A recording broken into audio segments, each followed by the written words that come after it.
Welcome to STV life. நம்மளோட சேனலில் வரிசையாக இந்திய குடியரசுத் தலைவர்களோட வாழ்க்கை வரலாறை பார்த்துக்கிட்டு வரோம். அந்த வரிசையில் முதல் குடியரசுத் தலைவரோட வாழ்க்கை வரலாறு ஏற்கனவே நம்மளோட சேனலில் இருக்குது. பார்க்காதவங்க இந்த வீடியோவை பார்த்துட்டு போயிட்டு செக் பண்ணி பாருங்கள்.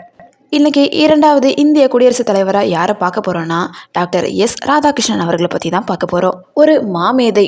1888 வருஷம் செப்டம்பர் 5ஆம் நாள் திருத்தணியில் ஒரு ஏழ்மையான தெலுங்கு பிராமண குடும்பத்தில் பிறந்தார் ராதாகிருஷ்ணன் அவர்கள். இவரது தந்தை வீராசாமி ஐயர், தாய் சீதம்மா.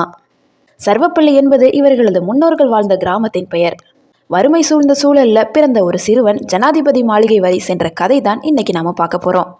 அதுக்கு முன்னாடி நம்மளோட சேனலை ஃபர்ஸ்ட் டைம் விசிட் பண்ணுறீங்கன்னா இந்த வீடியோக்கு ஒரு லைக் போட்டு மறக்காமல் சப்ஸ்கிரைப் பண்ணிக்கோங்க. வாங்க வீடியோக்குள்ளே போகலாம்.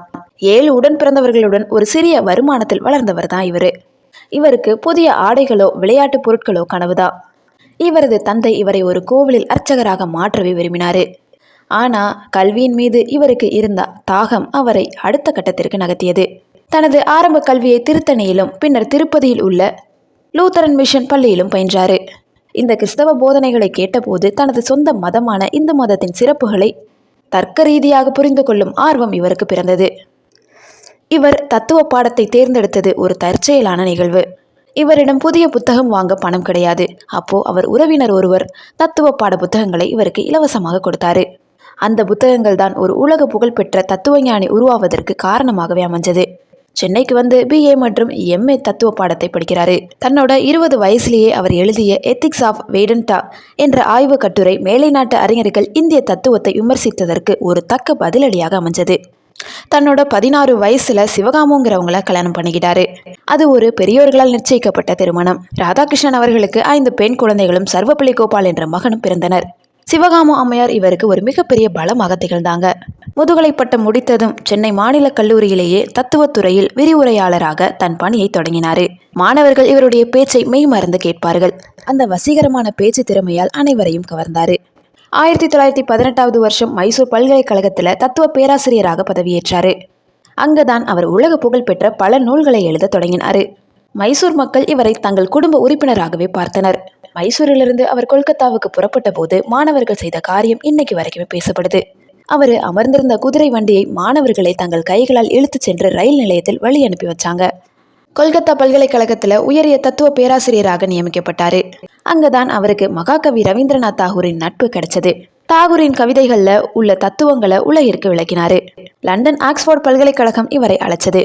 மேலை நாட்டினர் மத்தியில் இந்திய தத்துவத்தின் பெருமையை கர்ஜனை செய்து புரிய வச்சாரு. ஆக்ஸ்போர்டில் பணியாற்றிய முதல் இந்திய பேராசிரியர் இவர்தான். பிரிட்டிஷ் அரசாங்கம் 1931 இவருக்கு சர் பட்டம் வழங்கியது. ஆனால் இவர் எப்போதும் எளிமையையே விரும்பினார். நாட்டு விடுதலையில் இவருக்கு ஆழ்ந்த அக்கறை இருந்துச்சு. கல்வி நிர்வாகத்திலும் தடம் பதிச்சாரு. ஆந்திர பல்கலைக்கழகத்தை தரமானதாக மாற்ற அவர் மேற்கொண்ட முயற்சிகள் மற்றும் தாய்மொழி வழி கல்விக்கு அவர் கொடுத்த முக்கியத்துவம் இன்னைக்குமே போற்றத்தக்கது. காந்திஜி இவரை ஆச்சாரியார் என்று தான் அழைச்சாரு. நான் அர்ஜுனன் என்றால் நீங்கள் என் கிருஷ்ணன் என்று காந்திஜியை புகழாரம் சூட்டும் அளவுக்கு இருவருக்கும் இடையே இருந்த பிணைப்பு மிகவும் ஆழமானது. நேருவின் வற்புறுத்தலால ரஷ்யாவிற்கு தூதராக சென்றாரு. யாரையும் அவ்வளவு எளிதில் சந்திக்காத ரஷ்ய அதிபர் ஸ்டாலின் ராதாகிருஷ்ணனின் மேதமையை பார்த்து வியந்து அவரை சந்தித்து பேசினார். 1952 இந்தியாவின் முதல் துணை ஜனாதிபதியாக தேர்ந்தெடுக்கப்பட்டார். மாநிலங்களவையை ஒரு வகுப்பறை போல அமைதியாக வழிநடத்திய விதம் அனைவரையும் ஆச்சரியப்படுத்தியது. 1954 பாரத ரத்னா விருது பெற்றது மற்றும் 1962 நாட்டின் 2வது ஜனாதிபதியாக பொறுப்பேற்றார். ஒரு தத்துவ ஞானி அரசனாக வேண்டும் என்ற பிளேட்டோவின் கனவு இந்தியாவின் நனவான தருணம் அது. 1965 தமிழகத்தில் வெடித்த ஹிந்தி எதிர்ப்பு போராட்டத்தின் போது தமிழக மக்களின் உணர்வுகளை புரிந்து கொண்டு மத்திய அமைச்சர்களின் ராஜினாமாவை ஏற்க மறுத்து மக்களாட்சி தத்துவத்தை காப்பாற்றினார். ராதாகிருஷ்ணன் அவர்கள் ஜனாதிபதியான பிறகு மாணவர்கள் அவர் பிறந்த நாளை கொண்டாட அனுமதி கேட்டபோது அதை தேசத்தின் ஆசிரியர்களுக்காக அர்ப்பணியுங்கள் என்று கூறினார். அன்னையிலிருந்து செப்டம்பர் 5ஆம் தேதி ஆசிரியர் தினமாக மாறினது. 1975 வருஷம் ஏப்ரல் மாதம் 17ஆம் தேதி மறைந்தாலுமே அவரது நூல்களும் தத்துவங்களும் இன்னைக்குமே நமக்கு வழிகாட்டியாயிருக்கு. ஒரு சாதாரண சிறுவன் உலகமே வியக்கும் மேதையாக உயர்ந்தது ஒரு மிகப்பெரிய உத்வேகம். அவருக்கு நம்மளுடைய சார்பாக ஒரு வீர வணக்கத்தை சொல்லி இந்த வீடியோ பற்றி நீங்கள் என்ன நினைக்கிறீங்கன்றதை கமெண்ட் செக்ஷனில் சொல்லுங்கள். இந்த வீடியோ பிடிச்சிருந்துச்சுன்னா லைக் பண்ணுங்கள், கமெண்ட் பண்ணுங்கள், ஷேர் பண்ணுங்கள்.